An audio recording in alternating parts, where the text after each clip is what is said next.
जय भोले की दोस्तों, the incredible blogger and explorer channel पर आपका स्वागत है।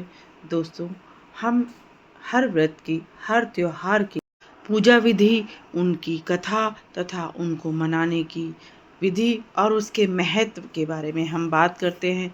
तो आज हम जो बात करेंगे वो है गुगा पंचमी की।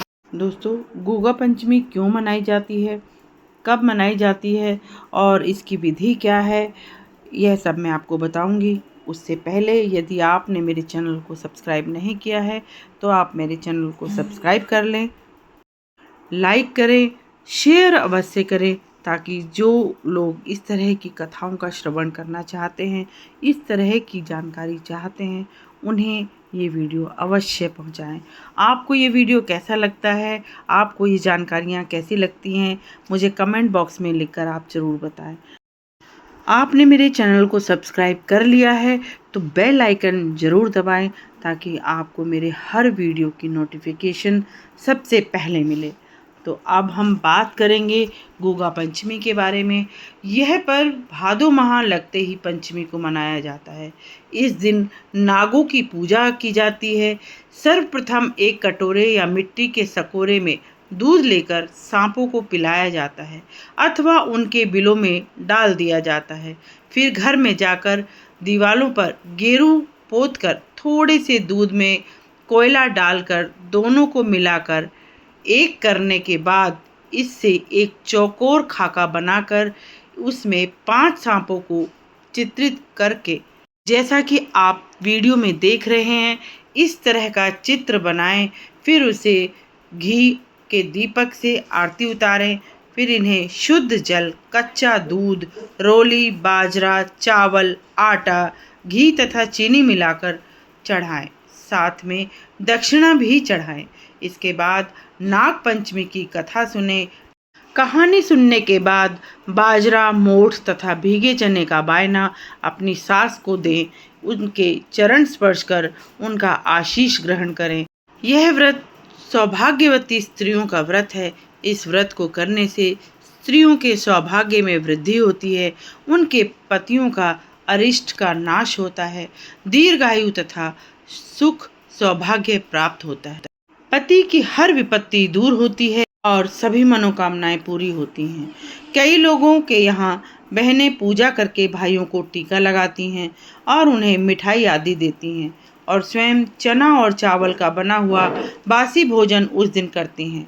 इसके बदले में भाई यथासंभव अपनी बहनों को उपहार देते हैं। इस तरह से गुगा पंचमी की पूजा करें और भगवान को प्रसन्न करें। दोस्तों, अब मैं आपको इसकी कथा का श्रवण कराऊंगी। इसकी कथा नाग पंचमी की कथा में भी सुनाई गई है। आप मेरे चैनल पर जाकर नाग पंचमी वाले वीडियो में आप इसकी कथा और सुन सकते हैं। अभी मैं आपको यह कथा सुनाने जा रही हूँ। आप सभी ध्यान से और भक्ति पूर्वक इस कथा का श्रवण करें। हिंदू धर्म शास्त्रों में सांप को देव जाति में माना गया है। इसी कारण से इनकी पूजा का विधान है। यहाँ नाग पंचमी की कथा इस प्रकार है। अत्यंत प्राचीन काल की बात है कि एक साहूकार व्यापारी था। उसके 7 पुत्र थे। 7 का विवाह हो चुका था।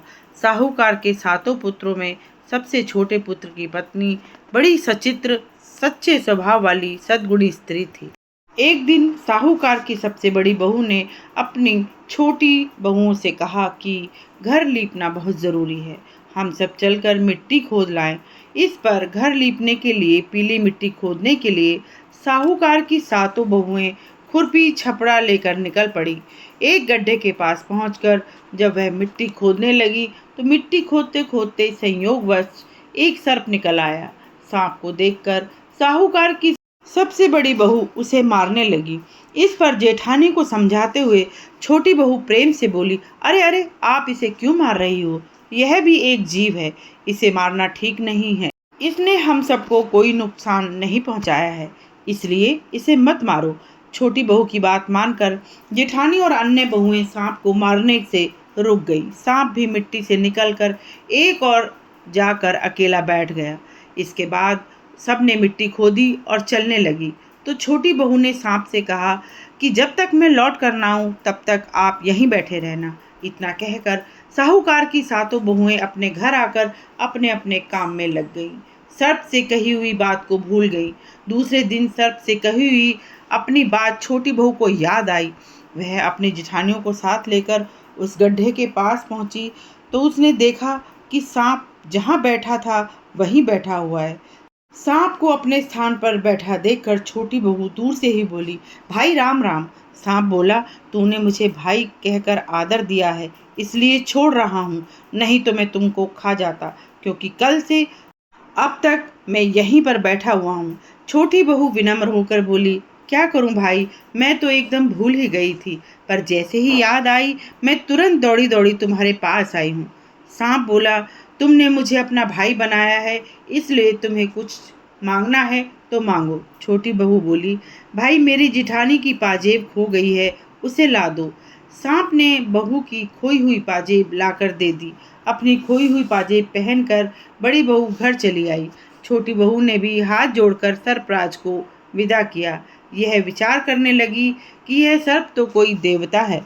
साहूकार की सबसे छोटी बहू ने जिस सांप को अपना धर्म भाई बनाया था, एक दिन वह उससे मिलने आया। वह छोटी बहू को अपने घर अपने साथ ले जाने के लिए कहने लगा।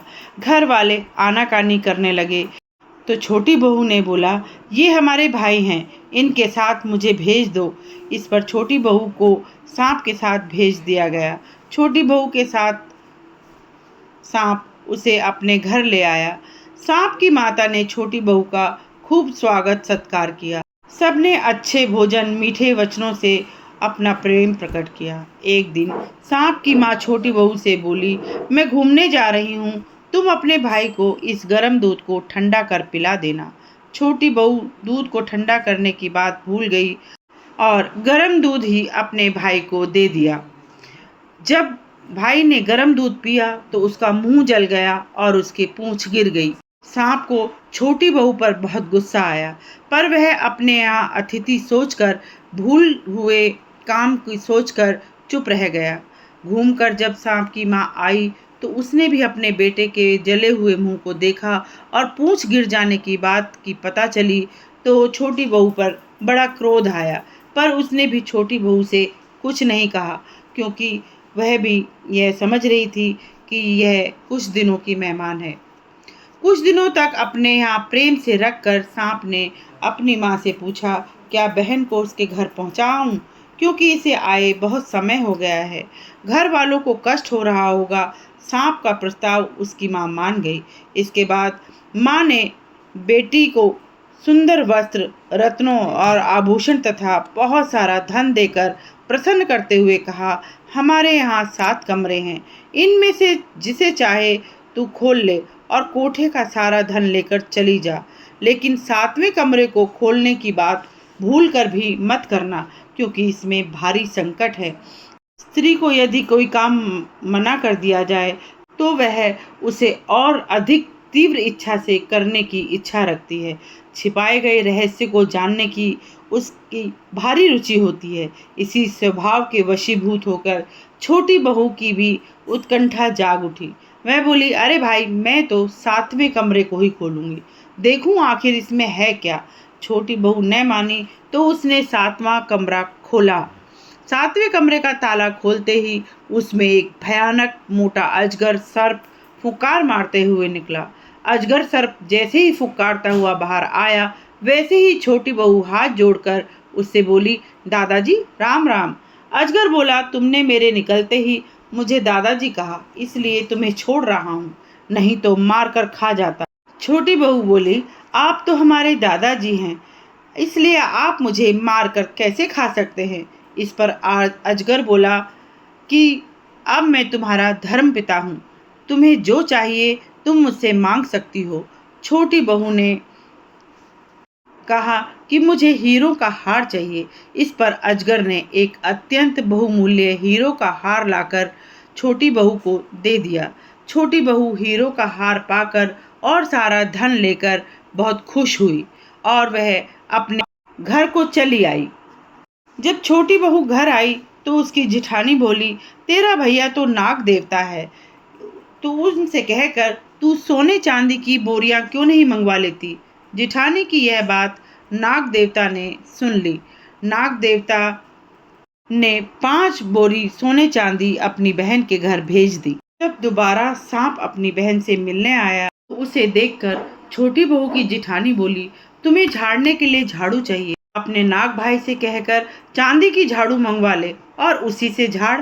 यह सुनकर सांप अपने घर आया और माँ से कहने लगा, माँ, बहन की जिठानी ने उससे सोने चांदी की झाड़ू का ताना मारा है, इसलिए मैं अपनी बहन को सोने चांदी की झाड़ू बनवा कर दूंगा। इस पर सांप की माँ बोली, बेटा तेरी जैसी इच्छा वैसा कर। इस पर सांप ने सोने चांदी की झाड़ू बनवाकर अपनी बहन के घर पहुंचा दी। छोटी बहू जिस राजा के राज्य में रहती थी, उसकी रानी ने छोटी बहू के हीरो की हार की बड़ी प्रशंसा सुनी। हार की प्रशंसा सुनकर रानी ने राजा से कहा, मैंने साहूकार की छोटी बहू के हार की बड़ी प्रशंसा सुनी है, मैं उसका हार मंगवा कर पहनूंगी। राजा ने साहूकार की छोटी बहू को बुलाकर कहा, तुम अपना हार हमारी रानी को दे दो। इस पर छोटी बहू ने अपना हार उतार कर राजा की रानी को दे दिया, पर हार देते समय अपने भाई का स्मरण कर छोटी बहू ने मन ही मन कहा, जो हमारा हार पहने उसके हार पहनते ही यह हीरे का हार सर्प बन जाए। तब जैसे ही रानी ने छोटी बहू का हार पहना, वह हार तुरंत एक डरावने सांप में बदल गया और रानी के गले में काटने लगा। इस पर राजा की रानी रोने लगी और राजा से कहने लगी, साहूकार की छोटी बहू ने मेरे ऊपर जादू टोना किया है। राजा ने छोटी बहू को बुलाकर पूछा, क्या तुमने मेरी रानी पर जादू टोना किया है। छोटी बहू बोली, मैं कोई जादू टोना नहीं जानती, मैंने कोई जादू टोना नहीं किया, यह हार मुझे सांप द्वारा उपहार में मिला है। इस हार की विशेषता ये है कि मैं ही इसे पहन सकती हूँ, मेरे अलावा अगर कोई और इसे पहनेगा तो उसके गले में यह सांप बन जाएगा। राजा छोटी बहू के सच बोलने से बड़ा प्रसन्न हुआ। उसने छोटी बहू का हार तो लौटा दिया, साथ में बहुत सा धन देकर उसे मान सम्मान सहित विदा किया। राजा द्वारा किए गए इस सम्मान से छोटी बहू की जेठानी को बड़ी ईर्ष्या हुई। उसने ईर्ष्या से जलकर छोटी बहू के पति को सिखाया और भड़काया। रात को जब छोटी बहू का पति सोने आया तो उसने अपनी स्त्री को मार पीट कर पूछा, सच सच बता, तू यह सारा धन कहाँ से लाती है। इस पर छोटी बहू ने प्रारंभ से लेकर अंत तक सारी बातें अपने पति को बता दी।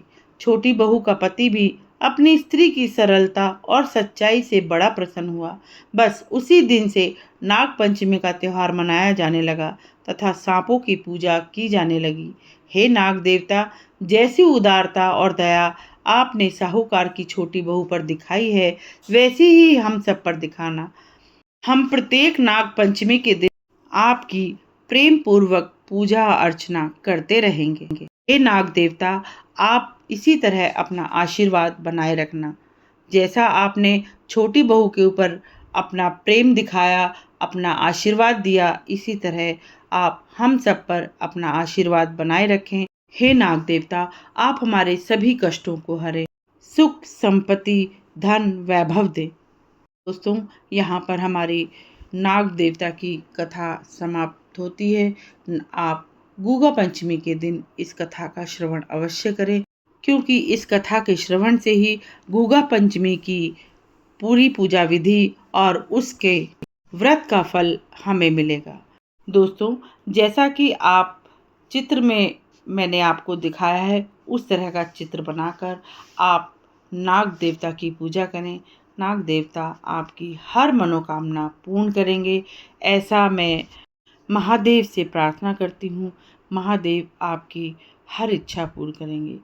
जय भोले की।